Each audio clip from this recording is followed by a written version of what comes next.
Hello बच्चों, previous lecture में मैंने आपको क्वेश्चन नंबर 1 ट्राई करने के लिए कहा था। थोड़ा सा डिफरेंट क्वेश्चन है। आई होप सो आपने ट्राई किया होगा।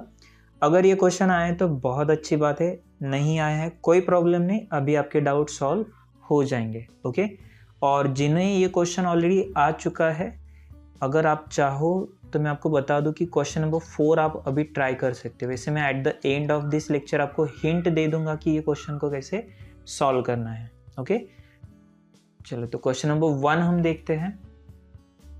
Maximise z is equal to 11x plus 8y subject to x is less than equals to 4, y is less than equals to 6 and x plus y less than equals to 6, x and y both are greater than equals to 0।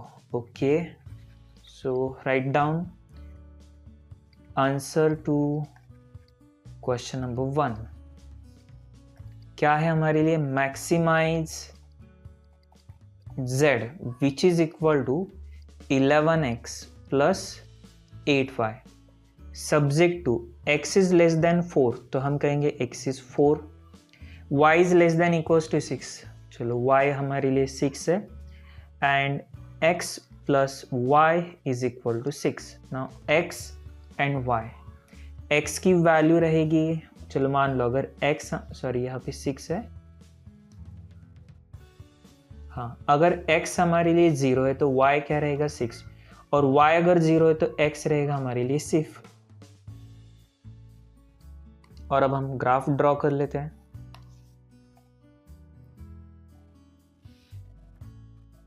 Simple graph रहेगा।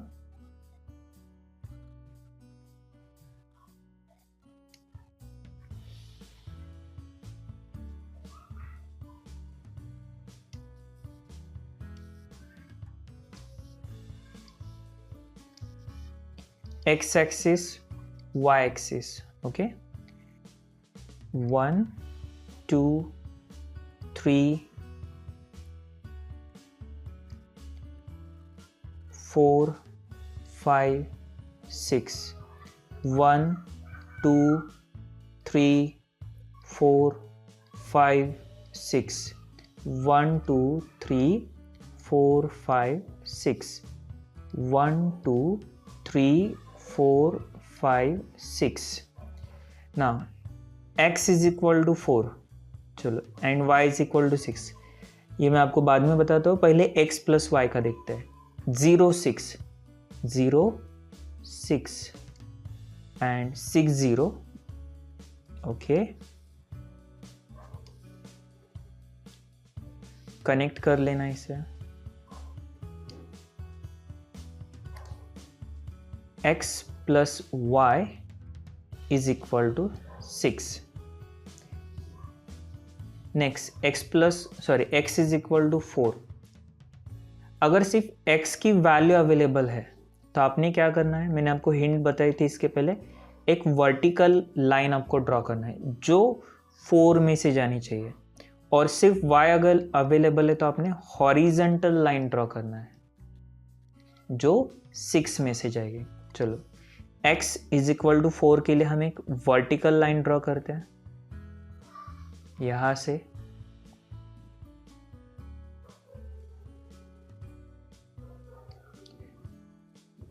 ये हो गया हमारे लिए x is equal to 4 और y is equal to 6। चलो, y 6 यहां पर,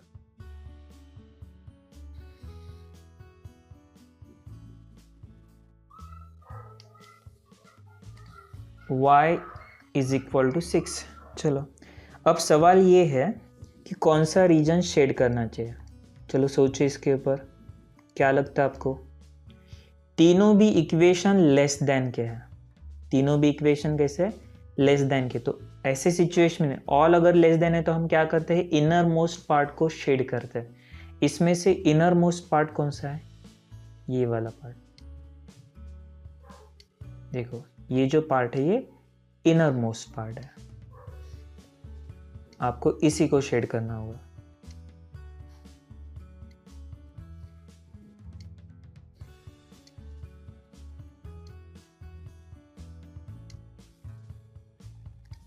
चलो, अभी पॉइंट्स ए, यहाँ पे x0 y 6, देन ये एक पॉइंट रहेगा और ये एक पॉइंट, यहाँ पे हम इसे कहते हैं C40। ये वैल्यू क्या हो सकती है यहाँ पे? चलो x तो हमें पता होना चाहिए, x यहाँ पे इंटरसेक्ट हो रहा है, x इज इक्वल टू 4, मतलब इस पॉइंट के ऊपर भी x की वैल्यू 4 रहेगी। सवाल ये है कि y क्या है, ओके? तो अभी y के लिए आप सिंपली ये लाइन का जो equation x plus y is equal to 6, इसमें x की वैल्यू पुटअप करोगे तो आपको y मिलेगा, ओके? चलो, तो x4 है, तो x मैंने 4 लिखा, 4 माइनस में चला जाएगा, 6 माइनस 4 2 आ जाएगा, तो यहाँ पे y की वैल्यू होनी चाहिए 2। आ गया समझ में? चलो मैं यहाँ पे चाहे तो लिख के दिखाता हूँ। फॉर c दो इक्वेशंस क्या कह रहेंगे, x is equal to 4, okay, and second क्या है हमारे लिए, x plus y is equal to 6। Simply x की वैल्यू यहाँ पे पुटअप करना, and so y is equal to 2।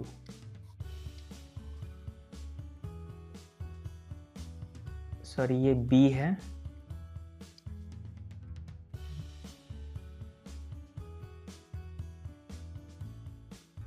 चलो वर्टेक्स पॉइंट्स, और क्या करना है हमें, मैक्सिमाइज करना है, okay? Maximise z 11x plus 8y, 11x plus 8y। चलो a b c, a है हमारे लिए 0 6, b है 4 2, एंड c पॉइंट है हमारे लिए 4 0। तो z is equal to 11 into 0 plus 8 into 6 48, z is equal to 11 into 4 plus 8 into 2, 11 into 4 44 plus 8 into 2 16, तो ये आना चाहिए 60, and third 11 into 4 plus 8 into 0, ये आएगा 44, ठीक है? सो मैक्सिमम वैल्यू यहाँ पर 60 है, z विल बी मैक्सिमम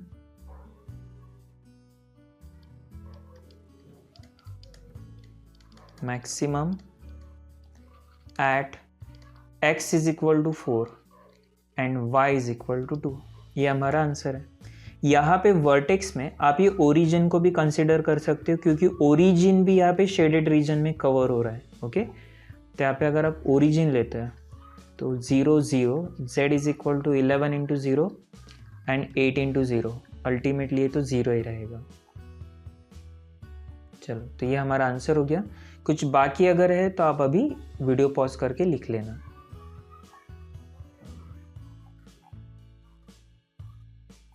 एक सिमिलर क्वेश्चन आपको होमवर्क में रहेगा, क्वेश्चन नंबर 4, जो मैंने अभी स्टार्टिंग में कहा था, इसे ट्राई करना है।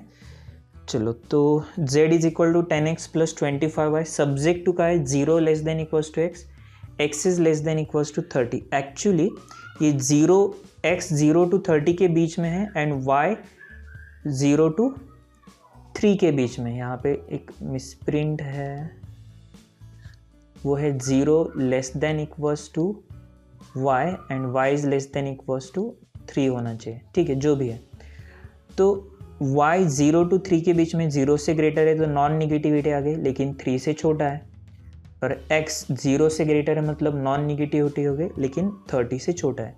आप इसे कह सकते हो, अगर मैं इक्वेशन नंबर प्रॉब्लम नंबर 1 के टर्म्स में से लिखता हूँ तो मेरे लिए इक्वेशंस क्या क्या रहेंगे, देखो मैं बता देता हूँ। Maximum z 10x plus 25y, then second को मैं लिख सकता हूँ x is less than equals to 30, that is x is equal to 30। Then y के लिए हम लिख सकते हैं y less than equals to 3, that is y is equal to 3। और तीसरा इक्वेशन हमारे लिए है x plus y less than equals to 5 which is x plus y is equal to 5। अच्छा, एक और बात रहेगी, यहाँ पे एक और मिसप्रिंट है, यहाँ पे 3 होना चाहिए था। ओके, ये करेक्शन कर लेना। यहाँ पे x की वैल्यू क्या होनी चाहिए थी, 3 होनी चाहिए थे। टेक्स्ट बुक में बहुत ज़्यादा मिसप्रिंट है। कुछ कुछ पॉइंट्स तो ऐसे कि प्रिंटेड टेक्स्ट बुक में अलग है और जो सॉफ्ट कॉपी उसमें भी डिफरेंस है। ओके, चलो तो अब ये सही है, इसे होमवर्क में आप सॉल्व कर लेना। ठीक है, थैंक यू।